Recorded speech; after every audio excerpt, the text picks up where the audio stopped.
Hey everybody, it is Becky Bamboo here. Today is Thursday, September 10th of 2015.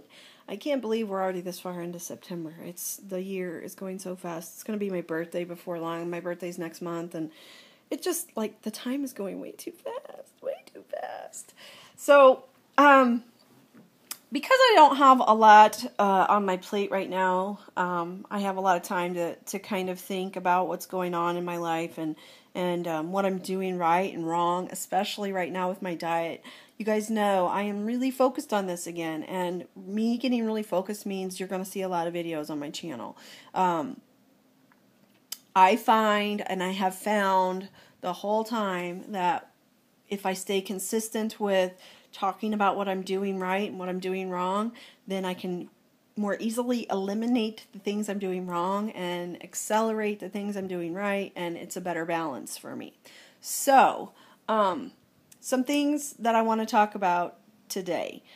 First of all, so you guys know I have said for the last couple days I finally kind of got back to the no drinking with meals rule. I started out by doing no with meals, no 30 minutes after. I have gone back to 30 minutes before, during, and 30 minutes after, which I'm finding is what it should be.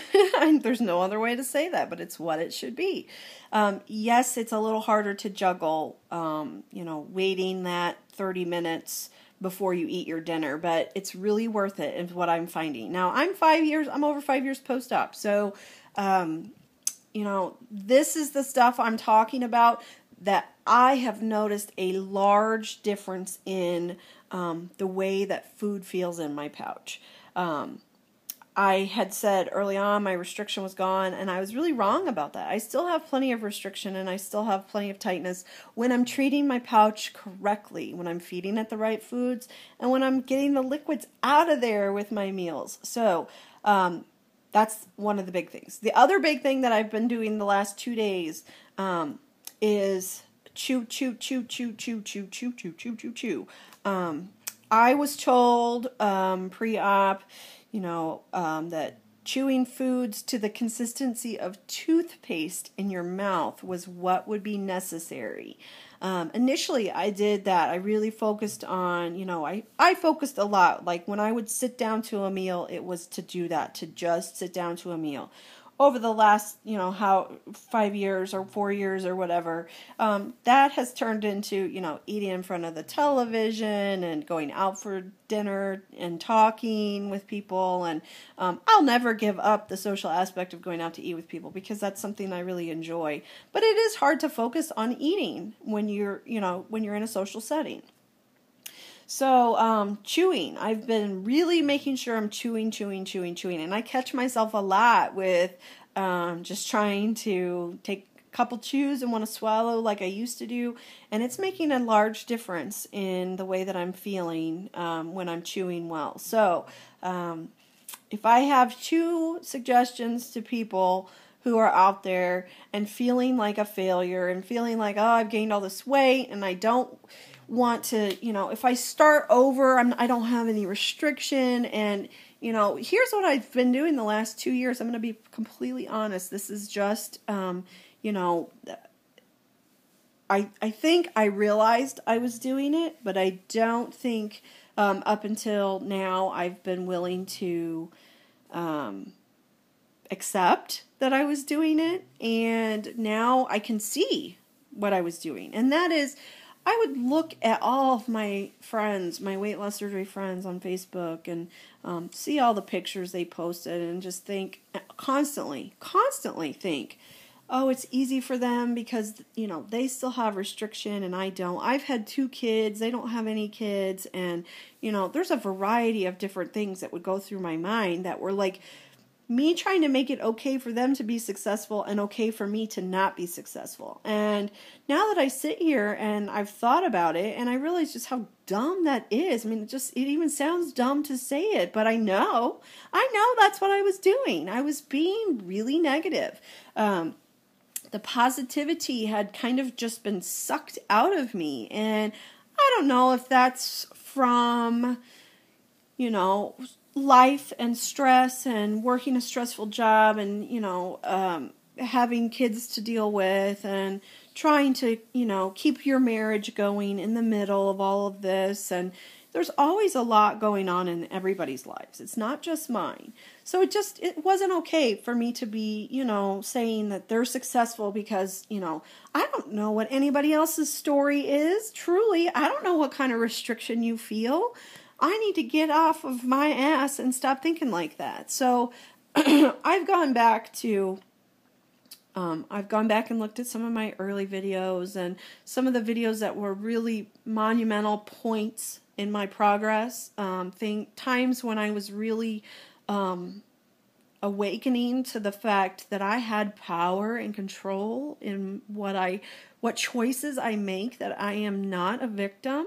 And that's really been making an impact on me emotionally, and it's impacting what I'm doing every day. So right now, I'm going to be honest. I feel really blessed that I am not working. I feel really blessed that I'm having a chance to reset my life and get everything back in harmony, back in positive mental attitude mode, and able to move forward. The other thing is I've discovered what my self-worth is. I have finally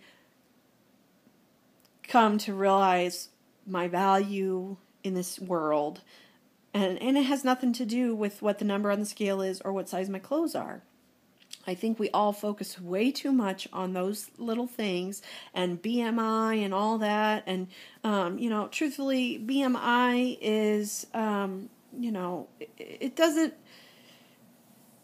doesn't tell you how good you feel or not. At my lowest, I was at 186, and I was still overweight, still in obese category because for whatever. I mean, whatever you want to say about it. And, you can argue, well, you have all this excess skin and blah, blah, blah. It doesn't matter. I didn't feel great at my lowest weight. So, I think over time we start to discover what is our happy spot, what makes us happy in what we see in the mirror, what makes our doctor happy, what makes the most sense for our lifestyle and our health.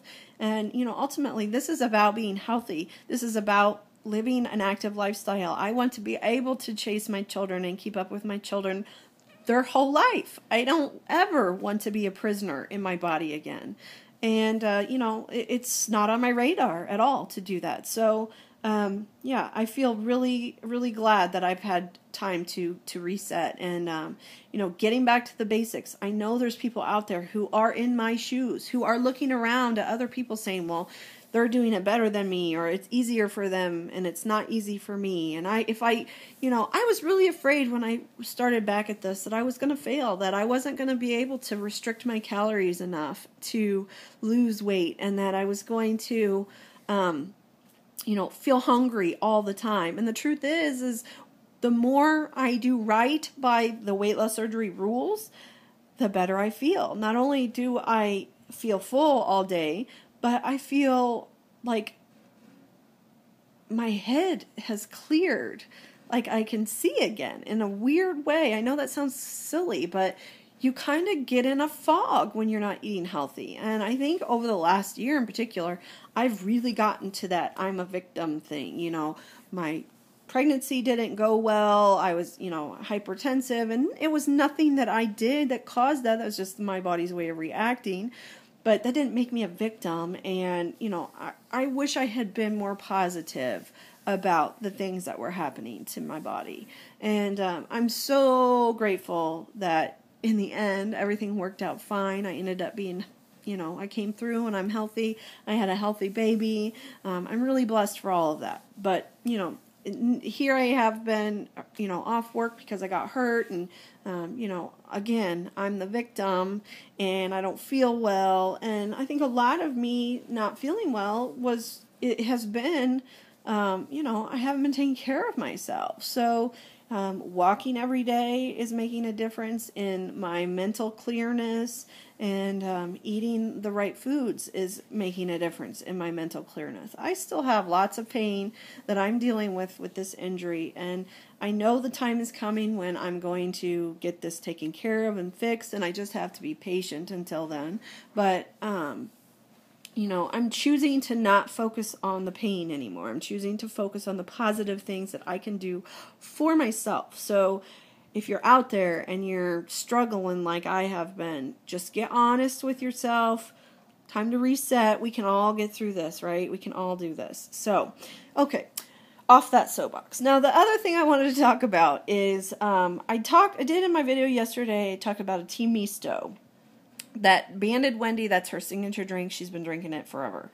I've heard her say tea misto probably 5,000 times in videos. So I finally went and looked up her tea misto video and figured out how to order it. And I went to Starbucks and I ordered it. I liked it. It was very good.